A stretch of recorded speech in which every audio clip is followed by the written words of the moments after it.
Hi, I'm Pastor D, and I pastor Truth Free Will Baptist Church here in Titusville at 5311 Barna Avenue. And I just wanted to take the opportunity to tell you about a special service that we're having. On the 17th of September at 10 a.m., we're having what we're calling Someday Sunday Celebration. It's based off the concept of you invite someone to church and they tell you, well, not this Sunday, but someday. And then you run into them a little bit later and you say, hey, how about this Sunday? And they say, well, not this Sunday, but someday. Sunday, the 17th of September at 10 a.m. is the Someday Sunday Celebration right here at Truth Free Will Baptist at 5311 Barna Avenue.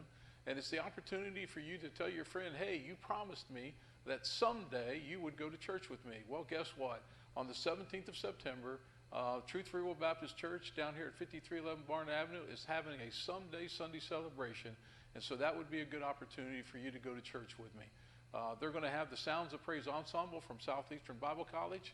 There's going to be a fellowship dinner afterwards. And so it just sounds like a really good time of fellowship and worship. So we want to invite you to come and join us. We'd love to meet you. Certainly if you don't have a church home, we would love to have you come and check us out. Regardless, we would love the opportunity to worship with you. We thank you for your consideration. Have a good day. All right. So tonight we continue with the 33 laws of stewardship, and we've got principles for a life of a true fulfillment.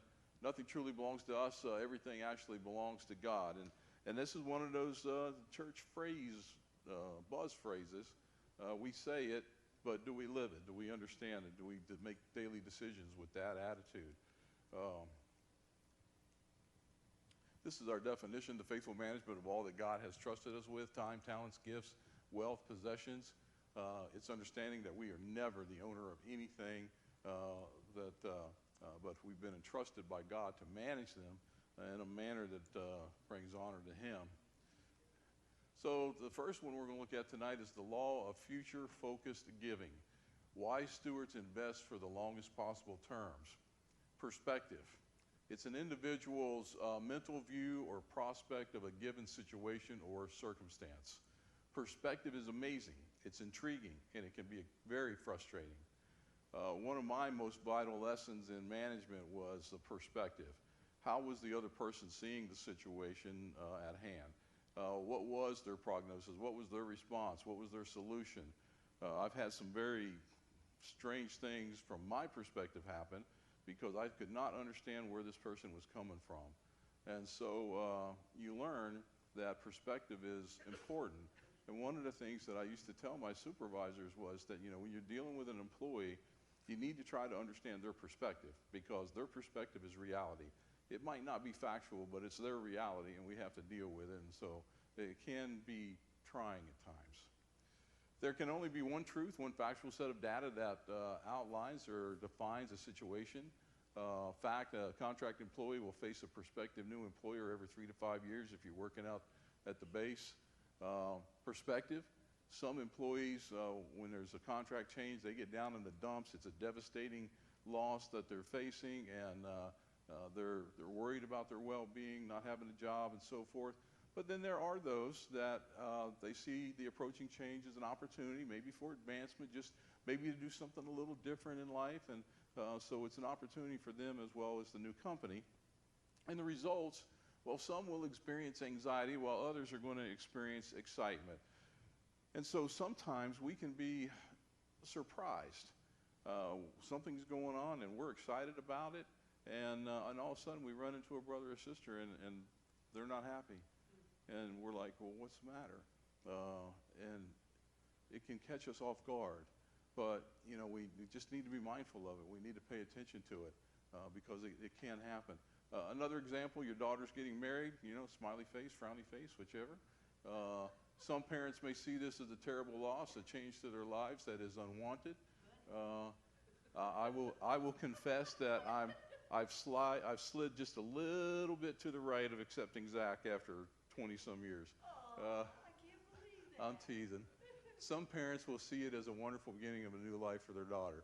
I was not one of those parents, okay? So the result, certainly the daughter is thrilled, but mom and dad's perspective can have a positive effect or a negative effect on the young couple's relationship. If dad just despises this guy and he lets that be known and he continually interferes, that's not good for their relationship. And so, we need to remember that, how we deal with our perspective versus someone else's. All right, somebody's, help me out, guys.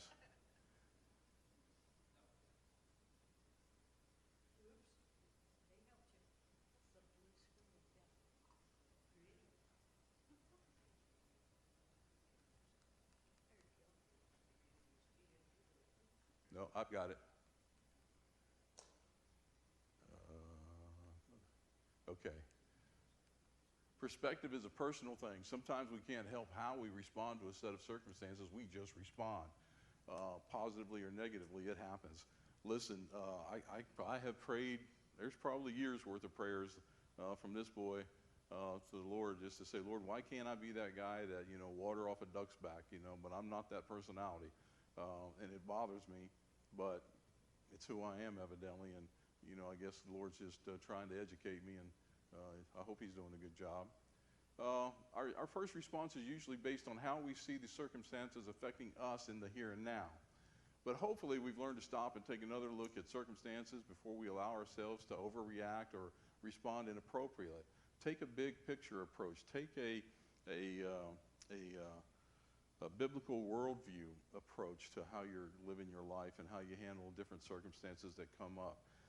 For instance, there might be, maybe there's an exchange between you and maybe a businessman. Maybe something wasn't going well, and so you're having an exchange, and this person gets nasty with you.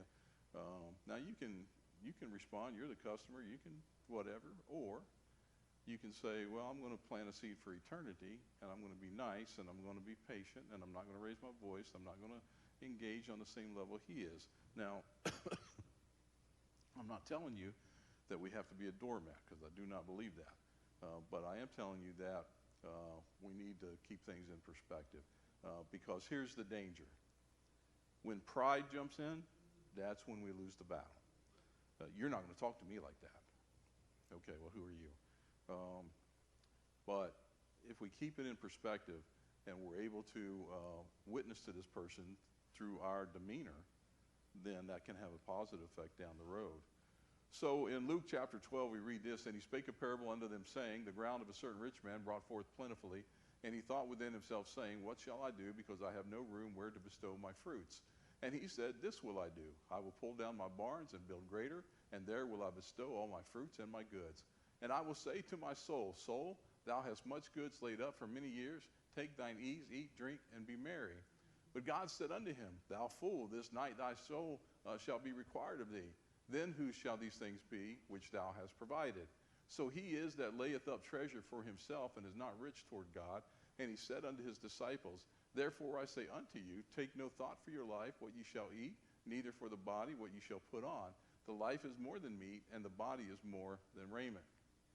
So the rich man, he looked at his situation, and all he saw was himself.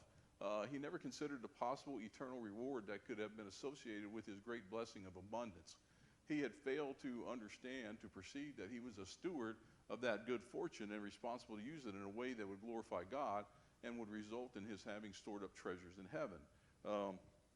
That's why when we say a wise steward will store up treasures in the farthest distance, and for us that's eternity. And so of course we know the story here that he saw his fortune as an opportunity to pursue a life of ease and comfort, but he had failed to consider that the life he saw for himself may not have a chance to be lived. It wasn't going to manifest itself, and so he was going to step out into eternity with that mindset of self, and certainly would not bode well, I would think. I think there's 6 I's in that passage that he uses for himself. His good fortune had left him thinking too highly of himself, with no regard for those who were less fortunate, and certainly not what God's will might have been for the use of those resources. We see it over and over and over again in Hollywood and in the music industry, and even in ministries where guys come from humble beginnings and they get big and they get popular, money becomes an object of lust. And so we see it over and over it play itself out where this person who, like I said, came from nothing, and now that they've got something, they think way too highly of themselves and very little of everybody else around them. And that's an unfortunate situation. Certainly not everybody's like that. Wouldn't want to give that impression at all, because there are some very kind people out there that understand that their wealth is a means to help others who do not have. The rich man thought he had obtained security for himself through the abundance of his crops. What's the problem with that mindset, by the way? My crop? Okay. And Well, the fact that he's not sharing with other people. Those first fruits are supposed to be going to God. okay. You're supposed to be looking out for those that are needy. Right. You have an abundance. You surely can afford. Okay. Yes, that's biblical. Thinking of others instead of himself. Yeah. What else? He's considering that what he's had in the past will continue in the future. There you go. There you go. He was under the impression that he had done this. And that, as Brother Warren says, that it would just keep manifesting itself.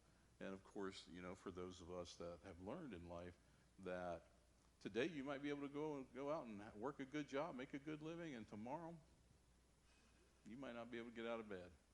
And you just don't want to put your trust in self. We want to keep our trust in God. He had not considered that his life was about to end. I don't think anyone that's still walking, talking, breathing, and functioning in life has that thought, that, oh, well, today's my last day, better whatever. But, there will be a day where it'll be the last day, whether we're raptured out of this world or, where the good Lord calls us out. This rich man was absolutely unprepared for that reality. And that's something that, we plan for retirement. So we plan for the future in that regard. Retirement certainly is a great thing. I highly recommend it if you have properly prepared and God has blessed you to be able to do so. But the wise steward isn't just looking at retirement, the golden years that they call in life. The wise steward prioritizes for eternity. Paul taught Timothy in regard to this principle in 1 Timothy 6. Charge them that are rich in this world that they be not high-minded, nor trust in uncertain riches, but in the living God who giveth us richly all things to enjoy, that they do good, that they be rich in good works, ready to distribute, willing to communicate, laying up in store for themselves a good foundation against the time to come, that they may lay hold on eternal life. We want to keep an eternal perspective on the things that we're doing from day to day. How do we impact other people around us? Listen, I'll never forget one year at camp. On Thursday nights at camp, we always had a bonfire, and there'd be a time of testimony for the campers. And one year there was this girl stood up, and she was probably 17, maybe 18, I don't know. She was an older teen. And throughout the week, just the most joyful thing to be around, a smile on her face, always laughing and carrying on. And she stood that night and she gave a testimony that she had been considering killing herself.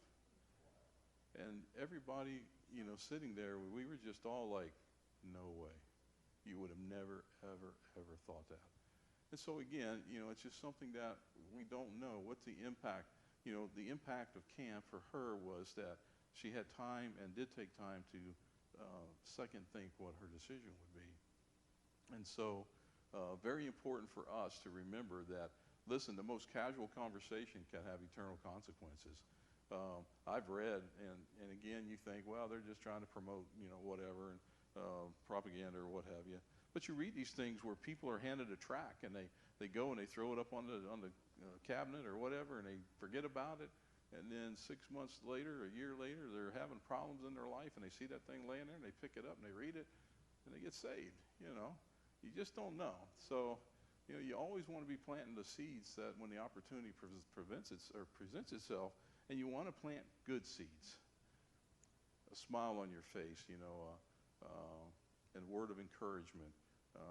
Listen, as we're looking at one of these things this week was to send someone a note of encouragement. And so if you stop and you think about someone and ask God to bring someone to your mind. And then take one of those stationery back there, and yeah, I'm promoting my stationery or our stationery again. Take a piece of that stationery and write them a note. Just tell them that, hey, I'm just thinking about you, praying for your well-being, and whatever the situation may be. And it doesn't have to be a big old 5-page letter. It could be 2 paragraphs. It could be 1 paragraph.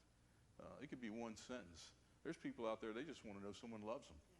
You know, just thinking about you, want you to know that I love you. So it's easy to do things like that, but we have to, not be embarrassed, that it might not be well received. Forget all that. Concern yourself more, this is living the laws, concern yourself more with investment than enjoyment. If your peace is based on things and not on the will of God, you have a false peace. To stay in balance spiritually, think in terms of investment rather than enjoyment. The self-assured rich man was obsessed with enjoyment, not realizing he was about to abandon all the things he expected to enjoy. He was revealed as a foolish and selfish man, and his life came to a sudden end. I don't know of anything more rewarding than to lead someone to Christ, and along those lines to just maybe be able to help someone, to share a kind word with them. I don't care if you're just checking out at Walmart. Well, might not be a good example, you're smiling at a computer. But, as you check out somewhere, and if there's actually a human being there, you can, just be, again, just friendly. So be rich toward God. The eyes see what the heart loves. So if we see God and put his will first in our lives, then whatever material blessings we receive will only draw us closer to him. By investing in things eternal, by giving with a future-focused mindset, we become rich toward God. And so that's the key. We want to have that mindset of that everything we have is from God, and it's to be utilized for his glory. And if we genuinely aspire to that, we'll see these things. So then, any comments along those lines with the law of future-focused giving? Anyone have any comments or anything? No? All right. The law of absolute harvest. Sow sparingly, reap sparingly. Sow bountifully, reap bountifully. In civil law, changes occur frequently as legislators debate and decide the standards that govern our lives. Laws come and go as society evolves. In criminal law, changes occur less frequently, but they do happen once in a while. But in spiritual law, there is no change, for there's only one lawmaker, and he never changes. Obviously, Hebrews 13:8, Jesus Christ the same yesterday and today and forever. God's standards do not change. They do not evolve with society. And let me pause here and just say that Satan has done an excellent job at deceiving Christians with this thought that, well, the government voted it's legal now, so I can smoke pot or, whatever the case may be. No, that's not the way that works. We're supposed to be held to God's standard, not man's standard. And sometimes that obviously can be, it can be difficult sometimes, for sure. We know that Paul and John, when they were beaten or threatened to be beaten, and said, "Don't be preaching about Jesus anymore." And of course, their answer was, "Well, should we listen to man or should we listen to God?" Well, the answer is obvious. We should be listening to God. So what would God have you do in any situation that you're faced with? So many of God's spiritual laws do have a counterpart in the physical world, and one very evident one is the law of sowing and reaping. According to this law, whatever is sown will always determine what is reaped. If you sow corn, you will reap corn. If not wheat, not beans, or rice. It is impossible to reap something different from what one has sown. So I don't think there's any argument with that, barring some kind of genetic altering, I would think. The same truth applies in the spiritual dimension in Galatians chapter 6. Be not deceived, God is not mocked, for whatsoever man soweth, that shall he also reap. For he that soweth to his flesh shall of the flesh reap corruption, but he that soweth to the Spirit shall of the Spirit reap life everlasting. And let us not be weary in well-doing, for in due season we shall reap if we faint not. This is a verse that I use very often when our ministry team meets, just to remind us that, we're told, don't get weary in well-doing. Just keep pushing forward, keep striving to do the right thing. And plant the seeds, cultivate the soil, whatever it is, because we will reap if we faint not. So we've got to, some days you just got to get up, and I've had this prayer too. Lord, help me put one foot in front of the other today, you know. Didn't want to go where I was going, didn't want to do what I was going to have to do, and I was going to need his help. There's a natural consequence to the law of sowing and reaping, an essential principle of stewardship, which we can identify as the law of absolute harvest. Paul expressed it like this in 2 Corinthians 9:6. But this I say, he which soweth sparingly shall reap also sparingly, and he which soweth bountifully shall reap also bountifully. So I'm just, you know, hey, the first thing that comes to my mind, I've been looking at those cards back there on the table, and of course, you know, I'm pushing them every Sunday. Grab those cards, those Sunday celebration cards, and get those out to your friends, your neighbors. I only got 250. And my thinking is, I said, you know, if you get all 250 distributed, 10% would be a good return to show up on that Sunday. That would be 25 people. A retention of 10% of those people would be fantastic, and that's 2.5 people. So, you know, we have to sow abundantly in order to reap abundantly. And if we're not sowing, don't expect us to grow. I mean, you know, people aren't going to flock to this front door over here just because, you know, we're Truth Free Will Baptist Church and, you know, you attend here or I'm the pastor here. That's not the reason. The reason is going to be because they know that the people in that church love the Lord and they're out there sharing the gospel.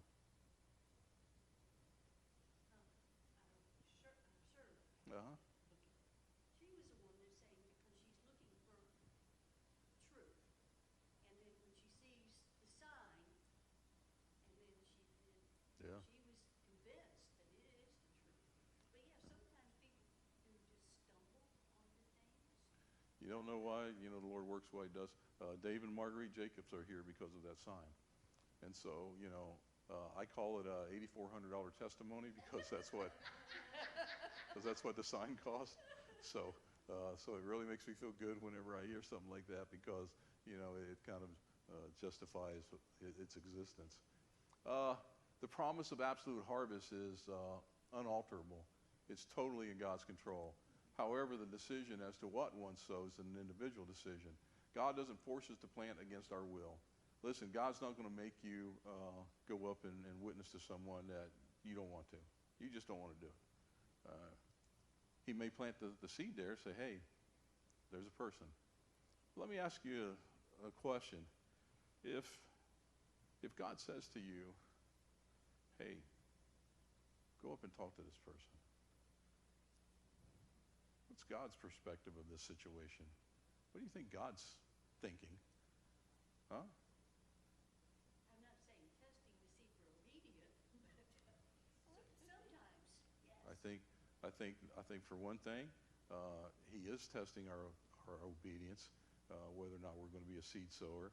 But I also would think that if God lays it on your heart to go talk to this person, that God's already been there. Holy Spirit's already been talking to this person. Now, that doesn't necessarily mean that they're going to fall down and accept Christ in the middle of the street or anything like that, but it will have an impact. It will have an impact. God is in your life for a reason. Yeah. But God knows the need. Absolutely. Absolutely. Like I said, I always use Dad as an example. Dad didn't get saved till he was 60, and many, many years. Do what? You said your response was, it's in God's hands. Isn't that what you said? No, I said God knows the need. God knows the need. Yes. Yeah. Sorry, Janet was saying, what'd she say? Yeah. I'm a little bit hard of hearing. Sorry. I'll yell louder. So, excuse me. So the decision on what to sow is an individual decision. So, you know, if when my papa plowed the garden, and he would have a plan as to what was going to get planted where. You know, I think they rotated them every year, 2 years, whatever. It worked out. Wasn't a huge garden, but it was a big enough. And but the same thing for us. You know, when am I planting? Where am I planting? When am I planting? Lord, open up a door for me to plant. Give me that opportunity.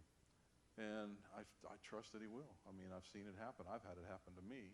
And so if we're all on the same page, we're all praying the same prayer.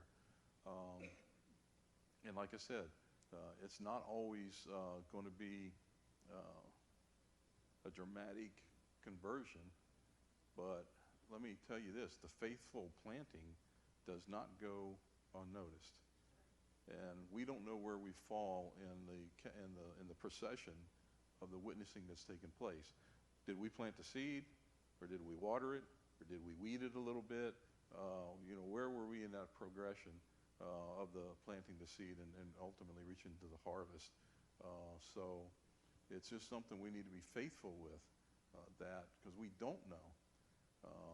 Because remember that every year that we go on today, we've got another generation coming up. They don't know anything about Jesus. They're totally a mystery. Yeah, it's a total mystery about what he is, who he is, what he does. They don't know. I know Dr. David Gibbs, he explained one time that when he first went, his very first case, he's the founder of the Christian Law Association. His very first case that he tried in a courtroom, a guy was suing a church. Now, according to Dr. Gibbs, he said he never opened his mouth. Said the judge chewed the guy out, threw him out, and said, "Don't you ever bring a lawsuit against the church in my court again. Get out of here." One nothing. But now he says he goes into a courtroom, and he has to explain what the sanctuary is, what its purpose is. He has to explain what a baptistry is and what takes place there. And he has to explain all this stuff in order to have any kind of hope at a just decision on whatever the complaint is. And so that's what we're faced with today. And I tell people sometimes, I'll be talking to a wife or a mother or something, and I'll say, listen, you got to understand, you're talking a foreign language to this person. Bible says, they cannot discern spiritual things. And so it's like speaking German, and unless that person speaks German, they don't have a clue. And so we have to remember that. And so it may force us. I remember the very first year that I coached T-ball, very first year. I got up and I'm going to be a great coach. I got it all worked out. This is something that I just loved, was wanting to do all my life. So I set the ball up on the tee. This little girl come up the bat, and she was right-handed. I said, okay, hit the ball and then run to first base. She hit the ball. She ran to third base. And I went, okay, you're going to have to back up your expectations a little bit because they don't know what baseball is, So we might have to back up our expectations sometimes, depending on the individual and their knowledge of Scripture and what have you. And so we want to be attentive to that, just be aware of that. God's desire is that we intentionally choose to plant good seed. Good seed of the gospel. Listen, I think you can plant good seed. You plant good seed when you get up and walk out of a movie because, it's not what you thought it was. And so you said, no, we ain't sitting here for this. We're out. You can plant a seed with everybody else sitting there. Say, well, okay, that person evidently has Christian standards, biblical standards. And so you can do that. There's plenty of ways to plant seeds. But we need to just be mindful of that. In daily stewardship, this means consciously choosing to be generous, giving of ourselves and our resources without regard to cost. When your focus is ministry, there will be times where ministry is inconvenient. There'll be a lot of times when ministry is inconvenient. But what's your desire? What's your heart? You've asked God to put you in a position where you can minister, and you're just sitting down to the dinner table and the phone rings, someone's at the hospital. Well, you can eat later. Thank God we have microwaves today, right? And then you go to the hospital and you do whatever it is you got to do. Or it can be much more trying. Someone has died or what have you. You get a call from the funeral director. They've got someone deceased and they don't have anyone to do the service or all that. And so there'll be challenges along the way. But again, your desire, your purpose is to minister to people. Listen, I certainly want to minister to my truth congregation, but I don't want to forget to minister to the truth, our community out here that may need help. And so we want to keep that in mind. So the effective steward is a fruitful steward, one whose life is filled with the fruits of righteousness. Paul described this bounty as the fruit of the Spirit in Galatians chapter 5. He said, but the fruit of the Spirit is love, joy, peace, long-suffering, gentleness, goodness, faith, meekness, temperance. Against such there is no law. The power that produces this fruit is spiritual power, the power of Christ dwelling within us. The way I understand this passage, you say where it says the fruit of the Spirit. It doesn't say fruits, it says fruit. These are the things that we should see evident in our lives as a born-again believer in Jesus Christ. Now, I'm not saying that, your love is as blossoming as your long-suffering is, or vice versa, but I'm saying they should be there. And if they're not there, we should have a conscious effort to strive for those things. Years ago, I just didn't think, I'm not a touchy-feely person, never have been. I'll shake your hands, I'll even hug you nowadays. But back in the day, Karen and I, we used to joke around, we just high-five each other or something, no PDA. Doesn't mean I don't love her, but hey, we're in public, hey. But I realized that that was a problem for me. And so I made a conscious effort. I was intentional about going to youth camp and spending, a week with, in this case, there was a huge Cuban group out of the Hispanic church in Miami. And just the most loving kids you ever want to be around. I mean, it was very eye-opening to me how much the big ones looked after the little ones, and the little ones admired the big ones, and it taught me a lot. And so sometimes you have to look at this and you have to say, well, man, I wasn't very gentle with that person. I need to work on that. And I can tell you right now that if you will be honest with yourself, when you make a mistake, when you respond maybe with anger to someone and it really wasn't called for, or it never is, but to go to that person and say, hey, you know what? I did you wrong. I'm sorry. I apologize to you. I shouldn't have done that like that. My experience has been that if you have the character to do that, that person now has a connection with you. They won't forget. They will admire that. They will trust that, more importantly. I've always had the opinion that I didn't want to get into an argument with someone today over something silly, something temporary, and lose out on an opportunity to minister to them down the road somewhere when they're having a crisis in their life and they need someone that they can trust to pray with them or to talk to them about their circumstance. And so we want to be able to do that. So Jesus, in the 15th chapter of John, he says, I am the vine, ye are the branches. He that abideth in me, and I in him, the same bringeth forth much fruit. For without me ye can do nothing. If a man abide not in me, he is cast forth as a branch, and is withered, and men gather them and cast them into the fire, and they are burned. If ye abide in me, and my words abide in you, ye shall ask what ye will, and it shall be done unto you. Herein is my Father glorified, that ye bear much fruit, so shall ye be my disciples. To remain or to abide in Christ is to live obediently, to exercise his commandments, to not violate them. And he says in the 15th chapter, 10th verse, if you keep my commandments, ye shall abide in my love, even as I have kept my Father's commandment and abide in his love. Christians who don't abide in Christ, they're not pleasing God. Listen, one of the things that is a constant concern of mine today is the number of people who are openly living in sin. Excuse me. They will live together out of wedlock. They will attend church every Sunday. They will shout amen from the pew and continue to sin right along. And I do not understand that. And so I have concern for folks that, yeah, I'm a Christian. Oh, who's that? Well, that's my girlfriend. Oh, okay, where's she from? Well, we live over here. And you used to keep that stuff a secret. You didn't brag about it.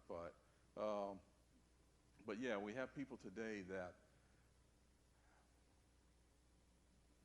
I think, my opinion, that they are willfully ignorant of God's word. They don't want to know what they should be convicted over. I told you the story the other day about, the guy that showed up here one night and told me that God had sent him a woman. And I said, no, that ain't a gift from God. That's a gift from Satan. You better run and hide, son. But that's the way people think. because it satisfies the flesh, because it's pleasing, then God must be blessing me. Well, we need to remember what Satan's up to. Satan's a deceiver. He's trying to lure us away from the truth of God. The Christian who does not abide in Christ does not please God, and his works are going to be burned in the judgment seat of Christ. This isn't referring to losing our salvation, but it is referring to the fruit of one's labors, his treasures laid up in heaven or not. The day of Christ's judgment will bring the light to the reality of one's harvest. Paul wrote here in 1 Corinthians, every man's work shall be made manifest, for the day shall declare it, because it shall be revealed by fire, and the fire shall try every man's work of what sort it is. If any man's work abide, which he hath built thereupon, he shall receive a reward. If any man's work shall be burned, he shall suffer loss, but he himself shall be saved, yet so as by fire.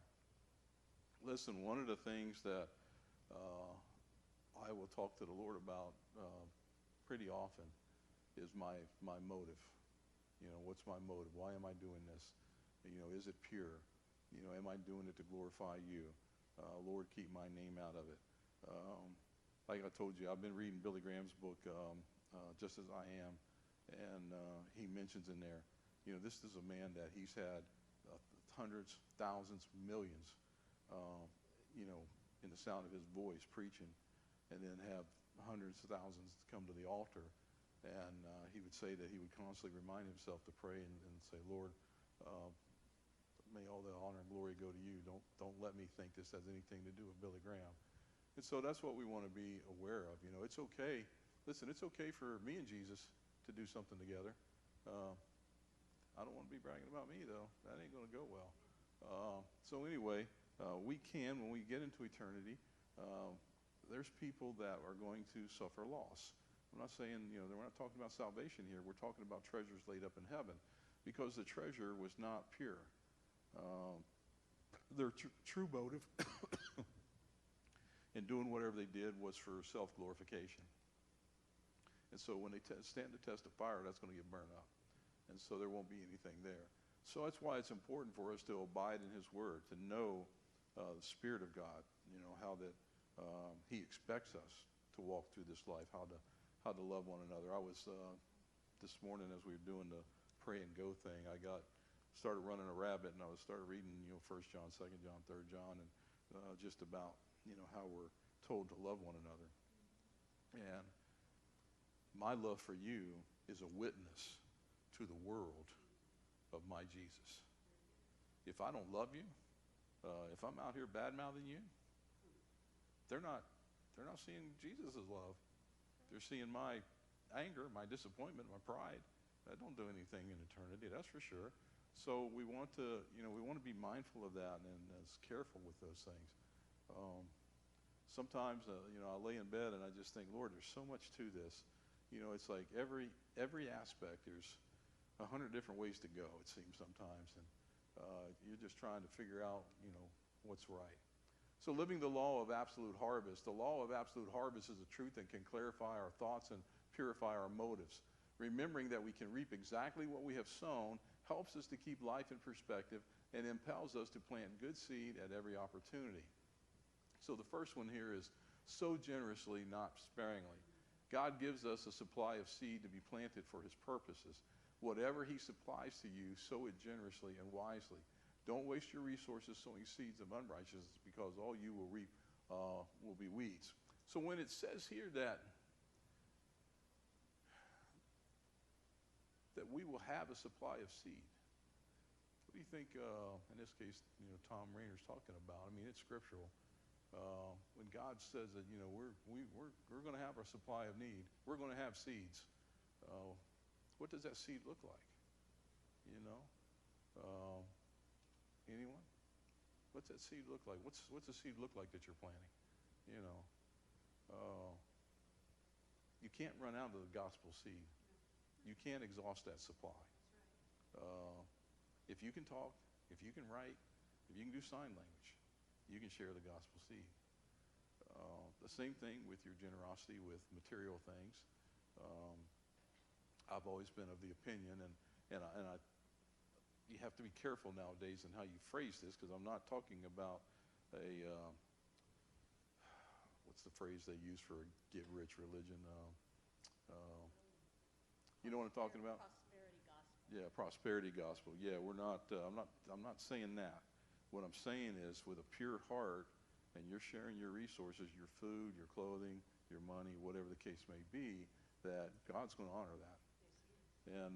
And I just don't think that. You never outgive God. Well, and So you can give and he'll give it back. absolutely. And I think that one of the things that we learn is that when we're given, that God does make it clear that it's coming back to us.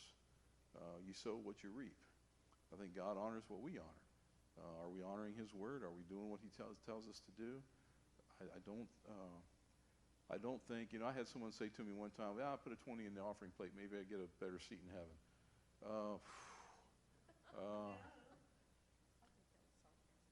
That was, you know, they were just being flip. But there's people out there, they think like that. That if I can give, you know, $1 million to the church, then I'm okay. And certainly that's not, you know, what's worth $1 million to you? If you were to lead a 13-year-old girl from an abusive family to the Lord, and she grew up to be a strong Christian and had a Christian family, can you put a price on that? Ain't no way. Ain't no way. Yes, ma'am. I think you really outlined it perfectly, though. It's about motive. God looks on our heart. What we do out of our heart and our faith and our love for our brother, because He tells us to love our brother as ourselves. Right. And so when we do that, we are being obedient to Him. Absolutely. And what that person does with it Amen. is their responsibility. That's right. And so Absolutely. they own that portion. Yeah. But youth pastor we had said, how can you hate someone so much as to not share the gospel? And that really, really stuck with me. Yeah. Because I thought, you know, yeah. That's true. That's true. I don't know about you, but for me, I think the worst thing in the world is fear. I hate to see someone that's scared. I don't care if it's a dog, a cat, you know, a friend, or a stranger. I just don't. Fear is such a hopeless, helpless emotion. And I just hate to see that in people's lives. I don't like to see people sad. But, man, fearful. And if we would keep that in mind, because I do think that there's people out here today that they are walking through this world fearful. They don't understand why they're here. They don't know, you know, about what's in eternity. Is there an eternity? Where did I come from? Is there a God? Is there not a God? And there's all these different doctrines and opinions and all this stuff out there. And so it can be fearful for the one who doesn't have faith. And that's the part where we have to be patient with them and try to be as helpful as we can to make them understand, or help them to understand. I can't imagine, you know. Matthew 7:21 to me is the scariest verse in the whole Bible. Not all who cry, Lord, Lord, shall enter in, but those that do the will of the Father. And it goes on and it talks about these people that they said, we've cast out demons in your name, we've healed the sick in your name. And He says, depart from me, I never knew you. Never knew you. So these people had fooled themselves. They were doing things in the church, so it sounds like they were working hard in the church, but their motives weren't pure.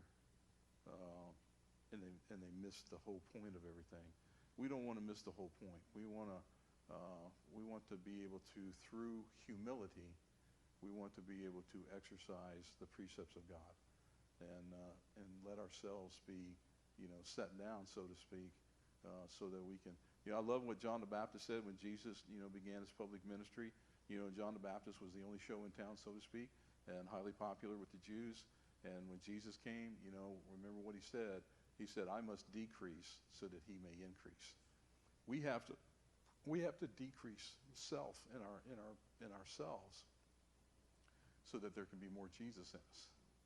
That song, there's a song out there I like, a little more like Jesus, a little less like me. I think that's a good principle, you know. If we can be more like Jesus and less like me, Man, what a goal. That's a good goal. Never give up doing good. Sometimes as Christians, we are mocked as a do-gooder. If that happens to you, let them mock, because you will be the ultimate winner. Those who do good will reap a great harvest. Keep up the good work. Tenacity and well-doing is a sterling quality of stewardship. You know, I've got a couple teachers in here. One of the things that I noticed when my kids were in school is I'd be talking to some of their friends or something, and I found that very often kids were embarrassed about being smart. Because they were ridiculed. I was like, were you ridiculed? I wasn't smart. So I don't believe that. They always want to make fun of something. I mean, my freckles was what everybody made fun of about me. And think about that ridicule. Where, listen, I went to class with a guy, Jeffrey Hockett. I never was good in biology or the sciences of any kind. I just didn't get it. Jeff would come in. He was what we called a pothead back in those days. Jeff would come in to the science lab of a morning. He'd lay his head on the desk and he would sleep through class. I would reach over on days when there was a quiz, and I'd say, "Hey, Jeff, we got a quiz, man." He'd go, "Oh, okay, man."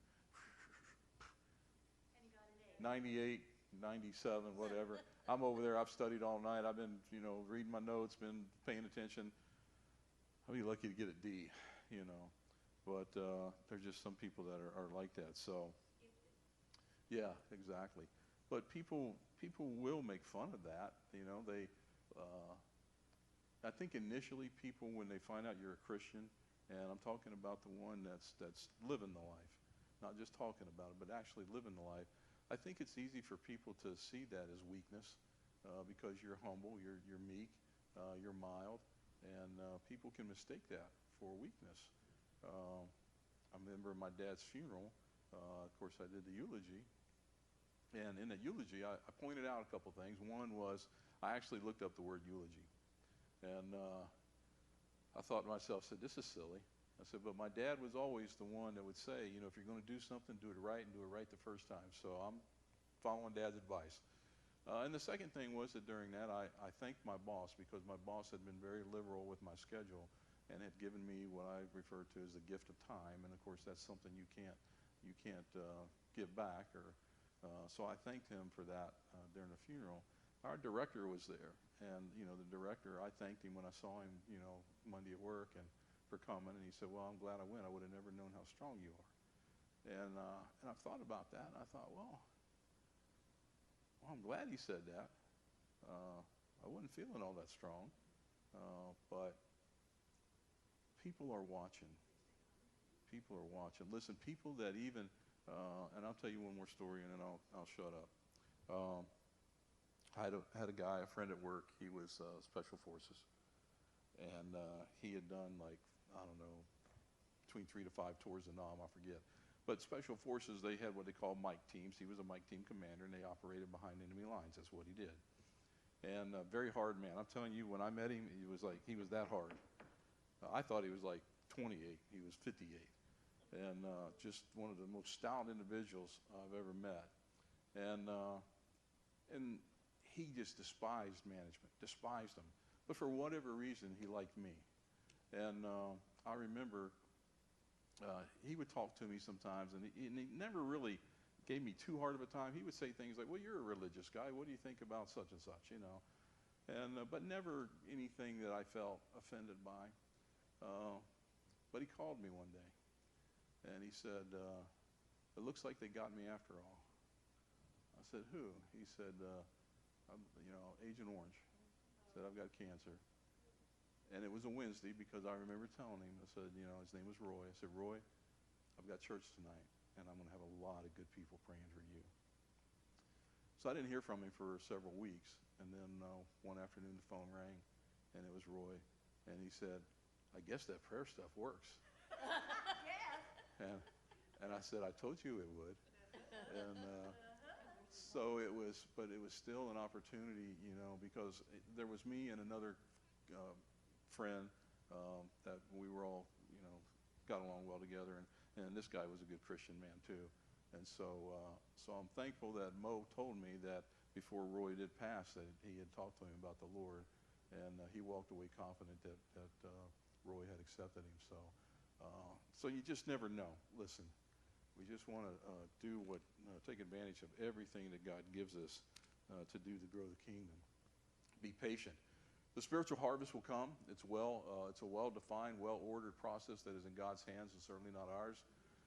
Jesus as a physical crop, just as a physical crop comes in its own time and on its own time and on its own terms, the spiritual crop cannot be rushed. We till the ground, we sow the seed, we cultivate the plants, but God gives the increase, for he and he alone is Lord of the harvest. And so that's what we have to focus on. This is what I have problems with.